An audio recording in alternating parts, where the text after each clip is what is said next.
Have you ever felt that life after 70 should revolve around friendships? What if I told you that independence might be the key to a happier, more fulfilling life? We often grow up hearing that having a large group of friends is the ultimate sign of a good life. Society pushes the idea that the more social you are, the happier you'll be. But what happens when those friendships fade? When people change, move away, or simply aren't around anymore? Does that mean our happiness fades with them? It's a painful reality that many face. Loneliness becomes a silent companion, and we're left wondering if something is wrong with us. But maybe, just maybe, the problem isn't the lack of friends, it's how we've been taught to view solitude. The truth is, emotional independence and well-managed solitude can open the door to a richer, more peaceful life after 70. When you're not dependent on others for validation or fulfillment, you begin to unlock parts of yourself that you may have overlooked for years. In this video, we're going to explore why embracing your own company can be one of the most powerful decisions you make. You'll discover 10 compelling reasons why solitude isn't something to fear, but something to cherish. Stick around until the end, because the final insight might completely transform the way you see loneliness. It's not about pushing people away, it's about choosing peace, clarity, and purpose. Whether you're already enjoying time alone or struggling with the idea, this video offers a refreshing perspective that could reshape your life. Let's dive in and rethink what it means to truly thrive after 70. Many people hold on to friendships simply because they've been around for years. But ask yourself, do these relationships genuinely bring you joy, or are they just familiar? At a certain point in life, especially after 70, maintaining friendships out of habit can do more harm than good if those relationships no longer align with who you are or what you value. Studies on aging and happiness consistently show that the number of friends you have is far less important than the quality of those connections. A groundbreaking study from Harvard that followed participants for over 80 years found that deep, meaningful relationships, rather than a large social network, were the strongest predictor of happiness and health in older age. It's not about how many people are around you, but how supported, respected, and understood you feel in those interactions. When you focus on the quality of companionship, something profound happens. You begin to recognize which relationships truly energize you and which ones drain you. Maybe you've noticed that some conversations leave you feeling uplifted and hopeful, while others leave you anxious, judged, or emotionally exhausted. That's no coincidence. As we age, our emotional bandwidth becomes more precious, and it's essential to protect it. Distancing yourself from draining relationships doesn't make you selfish, it makes you wise. It creates space for clarity, peace, and even the opportunity to reconnect with yourself on a deeper level. Imagine no longer feeling obligated to answer calls from someone who always complains, or forcing yourself into conversations that leave you feeling small. That kind of freedom is powerful. Consider Margaret, a 72-year-old woman who realized that most of her weekly lunch dates were more stressful than enjoyable. She bravely began to decline invitations and reduced her social calendar. At first it felt odd, almost rebellious, but within months she noticed a shift. Her anxiety lessened, her days felt calmer, and with fewer draining interactions, she had more energy to pursue what truly mattered to her: painting, gardening, and reconnecting with her grandchildren. Margaret's story is a reminder that letting go isn't about loneliness, it's about liberation. It's a conscious decision to surround yourself only with what serves your growth, your peace, and your joy. As you move forward, take a moment to reflect. Are your current relationships adding to your life or taking from it? Are you holding on out of love or out of guilt, obligation, or fear of being alone? Choosing quality over quantity allows your social circle to become a source of strength, not stress. You begin to value silence over small talk, meaningful conversations over surface-level chatter, and emotional safety over mere familiarity. This isn't about cutting people off coldly, it's about being intentional. Sometimes it means having gentle conversations. Other times it's quietly stepping back. Either way, the goal is the same: to honor your emotional well-being and create space for the kind of life that truly reflects who you are now. In the end, fewer but deeper connections can bring more comfort, more authenticity, and far more peace than a crowded room ever could. We've been told our whole lives that happiness comes from connection, family, friends, being part of something bigger. And while there's truth in that, it's also created a dangerous misconception that we need others in order to feel fulfilled. After 70, this belief can become especially heavy, especially when loved ones move away, grow distant, or pass on. But here's the truth: your happiness does not depend on anyone else, and realizing that is one of the most empowering shifts you can make. Emotional independence is not about cutting people off or living in isolation. It's about understanding that your internal state, your peace, your joy, your contentment, comes from within. You no longer chase validation, approval, or companionship to feel whole. Instead, you find those things inside yourself through self-respect, awareness, and acceptance. There's a huge difference between chosen solitude and forced loneliness. Loneliness feels empty and helpless. Chosen solitude, on the other hand, is filled with power and possibility. It means you've learned to be your own companion, to enjoy your own thoughts, to trust your inner voice. It's the foundation of self-reliance and emotional resilience. So how do you start cultivating emotional independence, especially if you've spent decades prioritizing others' needs over your own? Begin with small acts of self-validation. Celebrate your wins even if no one else notices. Listen to your body, your emotions, your intuition. Start journaling, documenting what you feel, what you think, and what you want. It sounds simple, but it's a powerful way to reconnect with your inner world. Practice mindfulness or meditation, even for a few minutes a day. These practices teach you to sit with yourself without distraction, to observe your thoughts without judgment. Over time, this builds a stronger emotional core, a place inside you that feels safe no matter what's happening around you. And when emotions rise, sadness, anxiety, frustration, don't run from them. Instead, meet them with curiosity. Ask yourself, what is this feeling trying to teach me? Emotional independence doesn't mean you stop feeling. It means you're no longer afraid of your own emotions. Let's take the story of Gerald, a 75-year-old widower who spent years relying on his children and old friends to fill the silence after his wife passed. Every day felt like a struggle until he decided to stop waiting on others to bring joy into his life.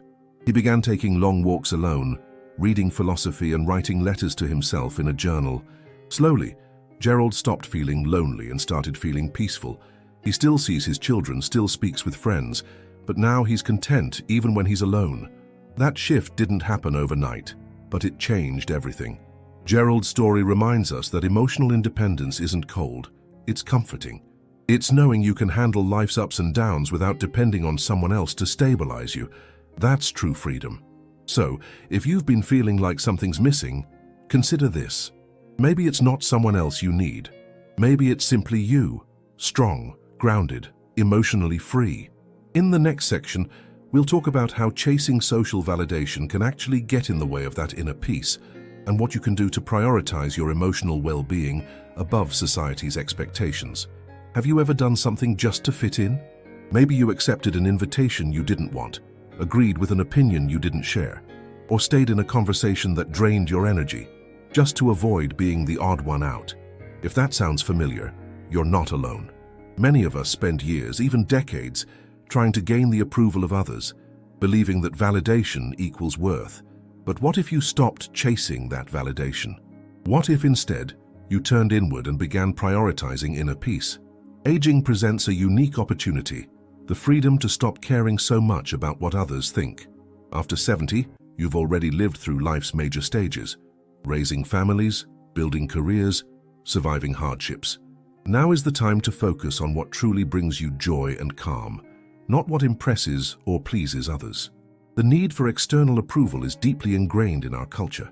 Social media, television, and even casual conversations often reinforce the idea that being liked, admired, or socially active is the gold standard of success. But here's the reality. External validation is fleeting. It changes with trends, moods, and opinions. Inner peace, however, is steady. It's the quiet confidence of knowing who you are, regardless of who's watching. Research backs this up. Studies on seniors who live with minimal social interaction often show that they report equal or even higher levels of life satisfaction compared to those with active social calendars. Why? Because they've learned to listen to themselves. They spend time doing what they love, not what looks good on the outside. Their well-being isn't measured by how many people text them back. It's measured by how calm and grounded they feel inside. Take Ruth, for example, a 78-year-old woman who used to host weekly gatherings for her neighbors, more out of obligation than desire. She'd smile, cook, entertain, and afterward feel emotionally drained. When she finally decided to step back, some people didn't understand. But Ruth didn't do it for them, she did it for herself. She began spending her evenings reading spiritual books, journaling, and enjoying classical music. She traded applause for authenticity, and for the first time in years, she felt at peace. Ruth's story reveals something important. When you stop trying to impress others, you start connecting with your true self. That's where real peace lives. Not in being busy or needed, but in being content and centered. You might wonder, does this mean I should cut off everyone and isolate myself? Absolutely not. It simply means you shift your why. Instead of joining social events to avoid judgment, you choose them because they bring you joy. You stop proving yourself to the world and start honoring what feels right to you. To begin this shift, try asking yourself before any social interaction, am I doing this for me or to be seen a certain way? That simple question can be a compass, pointing you back toward what truly matters. Letting go of the need for social validation is like releasing a weight you didn't even know you were carrying. It opens the door to calm mornings, peaceful evenings, and the quiet satisfaction of knowing you are enough, just as you are. Next, we'll explore how solitude isn't the same as isolation, and how embracing it can enrich your life more than any social circle ever could. There's a subtle but powerful difference between being alone and feeling lonely. Unfortunately, many people, especially after 70, confuse the two. Society often paints solitude as something negative, as if being by yourself is a sign of sadness, failure, or social rejection. But that couldn't be further from the truth. Solitude, when embraced with the right mindset, becomes a sanctuary, a place where peace, creativity, and clarity are born. Isolation is passive. It happens when we feel disconnected, forgotten, or unwanted. It's painful and empty. Solitude, on the other hand, is intentional. It's a conscious choice to spend time with yourself, not because there's no one else around, but because you enjoy your own presence. And that's a beautiful thing. After 70, solitude can actually become a gift. Without the constant noise of obligations and distractions, you finally have the space to reconnect with your inner world. You can reflect on your journey, celebrate your growth, and rediscover parts of yourself that may have been lost in the busyness of life. So, how can you start enjoying your own company? First, create a space in your home that feels like your personal retreat. It could be a cozy chair by the window, a quiet garden nook, or a corner filled with books and soft lighting. Let that space be where you go to relax, think, or simply be. Second, fill your solitude with meaningful activities. Maybe it's painting, knitting, journaling, learning a new language, or watching documentaries that spark your curiosity. These aren't just hobbies, they're ways to nourish your mind and soul without needing anyone else to validate the experience. Consider Arthur, a 74-year-old man who once feared being alone. After his partner passed, he struggled to fill the silence, but instead of rushing to fill the void with noise or people, he chose to explore it. He began walking in nature, reading poetry, and even taking online courses in philosophy. Over time, he found that solitude didn't shrink his world, it expanded it. The quiet became comforting, not scary. Arthur's journey is proof that solitude, when approached with intention, can become a form of healing. It allows you to hear your thoughts clearly, to listen to your needs, and to build a stronger connection with yourself. Another way to shift your mindset around solitude is through gratitude. Instead of focusing on what's missing, like constant conversation or company, start noticing what's present. The quiet cup of tea, the morning sun through the curtains, the ability to choose how you spend your time. These small moments, when appreciated, create a powerful sense of contentment. It's also important to set boundaries. Well-meaning friends or family might assume you're lonely and try to fix it. Gently remind them that you're not avoiding people. You're simply enjoying time alone. The more you honor your own needs, the more others will too. Ultimately, solitude isn't a punishment. It's a privilege. It's the space where you meet yourself without distractions, where you find peace that doesn't depend on anyone else, and where you realize that your own company is not only enough, it's deeply fulfilling. In the next section, we'll explore why having fewer friendships often leads to fewer conflicts, and why that trade-off can bring incredible mental clarity and emotional balance. As we grow older, something interesting begins to happen. The desire for drama, arguments, or emotional turbulence starts to fade. The things that once seemed urgent, winning an argument, proving a point, keeping every relationship alive, begin to lose their weight. After 70, peace becomes the new priority. And with that shift comes an important realization: fewer friendships often mean fewer conflicts. It's not that all friendships are problematic, of course, but the more people you involve in your life, the higher the chances for miscommunication, clashing opinions, emotional obligations, or hurt feelings. That's simply human nature. And while these dynamics might have felt manageable or even exciting in earlier decades, they can start to feel draining in later life. There's freedom in simplicity. When you focus your energy on a few meaningful relationships, or even just your relationship with yourself, you free yourself from the emotional roller coaster that comes with trying to please everyone, maintain every connection, or solve problems that aren't really yours. Mental peace isn't found in having a packed social calendar. It's found in the quiet of a morning walk, the calm of reading a book without interruption, or the contentment of a conversation that doesn't leave you second-guessing yourself. Science backs this up. A study published in Psychology and Aging found that seniors who reported fewer social conflicts also reported significantly higher levels of emotional well-being. In fact, the reduction of stressful social interactions was one of the strongest predictors of life satisfaction in later years. Less stress means a stronger immune system, better sleep, and a more positive outlook on life overall. Let's take Helen, for instance. At 76, she had a large circle of acquaintances, but many of her relationships felt tense. She often found herself caught in gossip, petty arguments, or being pulled into other people's emotional chaos. Eventually, she made the courageous decision to step back. She stopped attending every event, declined unnecessary phone calls, and let go of friendships that revolved around negativity. At first, there was pushback. Some people didn't understand, but Helen stood firm. Months later, she reported feeling lighter, emotionally and mentally. With fewer conflicts to manage, her mind was quieter, her days more peaceful. She had more time for herself and for the few relationships that truly mattered. Helen's experience is a powerful reminder that stepping away isn't giving up. It's choosing calm over chaos, clarity over confusion.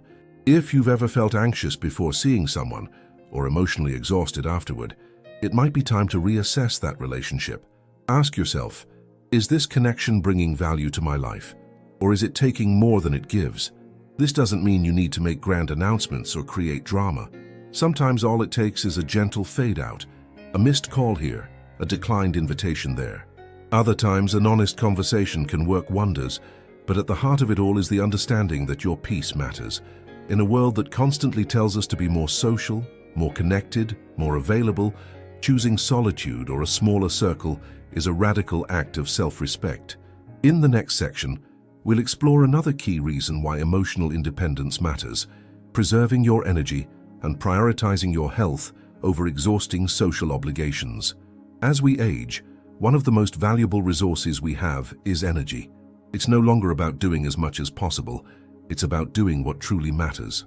Every conversation, outing, or favor requires physical and emotional energy. And when that energy is spent on social obligations that feel draining or unnecessary, it comes at the cost of your well-being.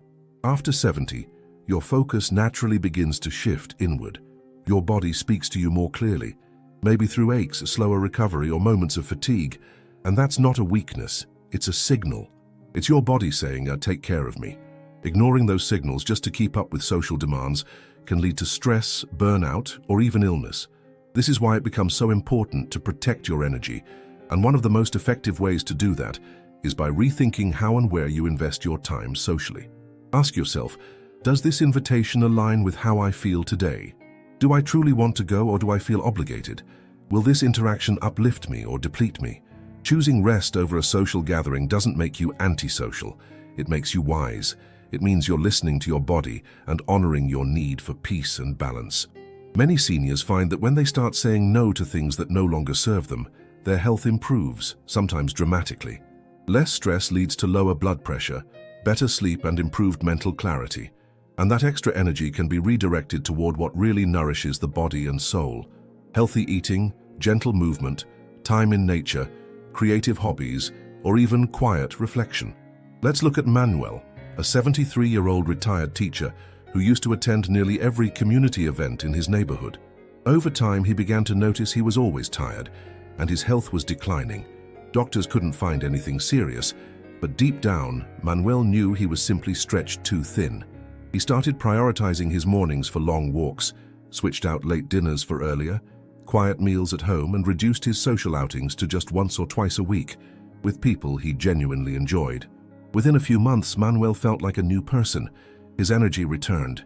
He was sleeping better, smiling more, and even picked up painting, something he hadn't done in years. Manuel's story shows us that energy isn't just physical, it's emotional too. And when you constantly give your energy away to fulfill others' expectations, you lose the chance to invest in yourself. The beautiful part is that people who truly care about you will understand. They may even admire your ability to set boundaries and take care of yourself. And those who don't, well, that says more about them than it does about you. Your health isn't selfish, it's sacred. Prioritizing it is one of the greatest acts of self-love. Whether it means skipping a weekly meeting, declining a phone call, or leaving an event early, give yourself permission to put your well-being first. Because after 70, life isn't about keeping up. It's about slowing down, tuning in, and making each day a little more peaceful, a little more intentional. Next, we'll explore how solitude, when embraced fully, can actually become one of your greatest advantages, and even a path to personal transformation. For much of life, solitude is something people try to avoid, but after 70, solitude can become one of your greatest tools. Not a sign of loss, but a gateway to self-discovery. It's in those quiet moments, free from distraction, that you can begin to hear your own voice again. Not the voice shaped by obligation or expectation, but the one that truly belongs to you. Solitude gives you space to reflect, to feel, to create, and to rediscover what makes you feel alive. And in that space, many people find not emptiness, but purpose. Think about it. How often in your earlier years did you have time to just be, to think without interruption, to move at your own pace, to explore a curiosity without being pulled in 1,000 directions? Solitude isn't about being cut off from the world, it's about reconnecting with your inner world. This is the perfect time in life to reinvent yourself. Retirement or semi-retirement often opens up hours in the day that used to be filled with responsibilities. Now those hours can become a canvas. So what do you want to paint? Some people find joy in creative pursuits, writing memoirs, painting landscapes, learning photography. Others dive into personal growth, exploring spirituality, meditation, or mindfulness. And some uncover completely new skills or interests, like baking, birdwatching, or even coding. The point isn't what you do, it's that you do it for yourself. Let's look at Elena, a 79-year-old woman who spent most of her adult life raising children and caring for her family. After her husband passed and with her children grown, she faced a period of deep loneliness. But instead of retreating into sorrow, Elena leaned into her solitude. She began attending solo retreats, journaling daily, and eventually enrolled in online poetry workshops. Her writing became a way to process her life, and she even published a small book of poems. Elena didn't just survive her solitude, she transformed through it. Her story reminds us that solitude isn't a void, it's a vessel, a space to grow into, not run away from. And the best part? You set the pace. There are no deadlines, no competition, just exploration. Therapies and practices can also help guide this transformation. Journaling helps you process emotions and gain clarity. Art therapy unlocks expression without words. Mindfulness practices train your attention and foster a deep sense of presence. Even gentle physical practices like yoga or Tai Chi can bring you into better alignment with yourself, body and soul. When you stop resisting solitude and start embracing it, something beautiful happens. Your confidence grows. You begin to trust your own decisions, your own rhythm, your own value. You realize that companionship is nice, but it's not necessary for you to thrive. It's worth noting that this transformation doesn't happen overnight. At first, solitude might feel uncomfortable or even scary, but with time, it becomes empowering. You begin to realize that you're never truly alone, not when you're deeply connected to yourself. In solitude, you may discover hidden talents, passions left unexplored, or a deeper sense of purpose you didn't know was waiting. It becomes not just a phase of life, but a powerful advantage. Up next, we'll dive deeper into one of the biggest myths about happiness, the belief that it must come from others, and explore why this idea might be holding you back more than you think. For most of our lives, we're conditioned to believe that happiness is something we receive from others, a loving partner, supportive friends, a close-knit family. And while relationships can absolutely enhance our joy, the myth that they are the source of happiness can be deeply misleading, especially in later years. After 70, many people experience shifts in their social landscape. Children move away, partners may pass, friendships drift or dissolve. If happiness is entirely dependent on those connections, what happens when they change or disappear? Does joy disappear too? Not at all. True happiness is an inside job. It doesn't vanish when people leave, it simply changes shape. The real breakthrough comes when you realize that the most reliable source of peace, fulfillment, and joy has been within you all along. We often assign responsibility for our emotional well-being to others. They didn't call, so I'm upset. No one invited me, so I feel unworthy. But this mindset creates a fragile foundation. Every mood becomes a reaction to someone else's actions. Emotional independence, on the other hand, allows you to feel grounded regardless of what others do or don't do. A powerful way to reclaim your happiness is by shifting your focus inward through gratitude. Gratitude isn't just about being thankful, it's about recognizing what is already good in your life. And the more you notice it, the more it grows. Start simple. Each morning, write down 3 things you're grateful for: a warm cup of tea, a quiet morning, a favorite memory. These small acts of appreciation rewire your brain to notice joy even in solitude. Research supports this. Studies in positive psychology show that people who practice daily gratitude experience lower levels of depression and anxiety and higher levels of life satisfaction, even if they live alone or have limited social contact. In fact, one study found that seniors who engaged in daily gratitude exercises reported stronger emotional resilience and a more optimistic view of life. Take Luis, for example. At 81, he lives in a quiet home in the countryside. He doesn't receive many visitors and his family lives far away, but Luis is far from lonely. Each day he rises early, tends to his garden, cooks simple meals and writes in his gratitude journal. He finds joy in the breeze, in the texture of soil, in the laughter of birds. Luis understands that happiness isn't something you wait for. It's something you create moment by moment. His story challenges a core belief held by many, that happiness has to be delivered by someone else. The truth is, when you stop searching for happiness outside of yourself, you begin to uncover a quiet, steady joy that no one can take away. This doesn't mean you stop enjoying people. It just means you stop depending on them to define your emotional state. You become the author of your mood, the guardian of your peace. So if you've been waiting for someone to call, to visit, or to invite you somewhere to feel happy, consider this. Maybe the real invitation is from yourself, to begin finding contentment right where you are. In the next section, we'll explore how to remain socially connected without relying on deep friendships, and how this balance can bring both freedom and fulfillment in your daily life. One of the biggest fears about aging alone is the idea of complete social disconnection. But staying socially active doesn't mean you need deep, emotionally involved friendships to feel fulfilled. In fact, you can maintain a rich, engaging social life without the stress of high-maintenance relationships, and doing so often brings greater freedom, peace, and joy. It's all about redefining what connection means.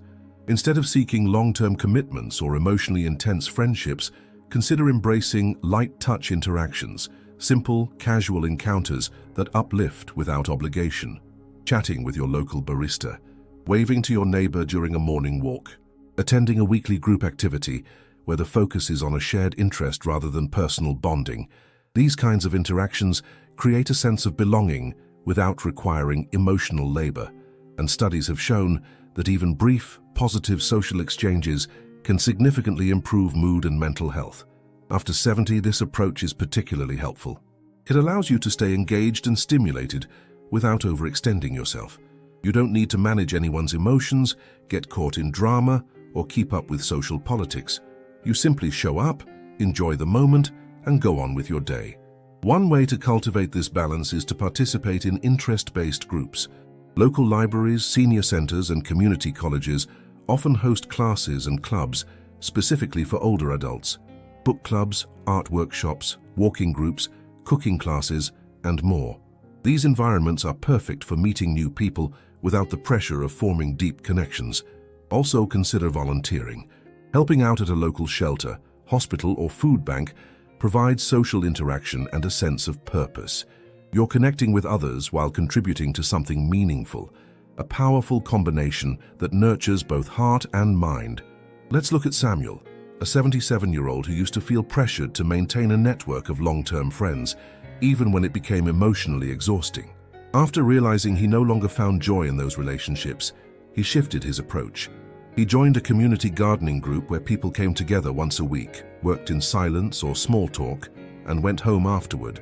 There were no follow-up calls, no personal drama, just shared activity and mutual respect. Samuel says he now feels more connected than ever, despite having fewer close friends. Why? Because he's surrounded by people who share his values and interests without the emotional entanglement. He feels part of something bigger, on his own terms. There are also digital tools that support this kind of casual connection. Apps and online communities specifically designed for seniors can help you discover local events or connect with others based on hobbies and passions. Virtual book clubs, forums, and even travel groups are filled with people looking for light social interaction, not lifelong commitments. This doesn't mean that deeper connections are bad. They can be beautiful, but when they're not available or not aligned with your current phase of life, it's empowering to know you can still stay socially connected in other ways.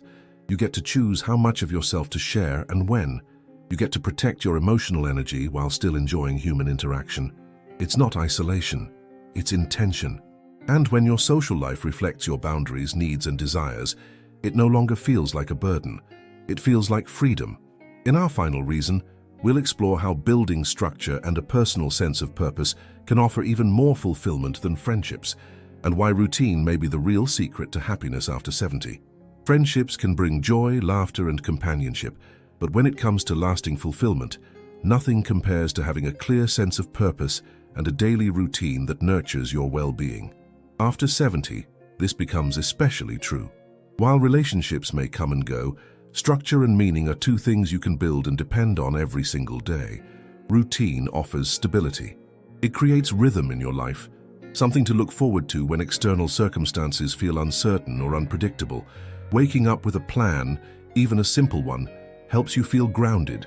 Whether it's watering your plants, going for a morning walk, reading for an hour, or practicing meditation, these consistent actions become anchors that support your mental and emotional health. Without routine, time can begin to feel shapeless. Days blend together and motivation fades. But with structure, you reclaim control over your life. You become the architect of your experience, crafting a flow that aligns with your energy, interests, and priorities. Alongside routine, having a personal purpose becomes a guiding light. Your purpose doesn't need to be grand or world-changing. It only needs to feel meaningful to you.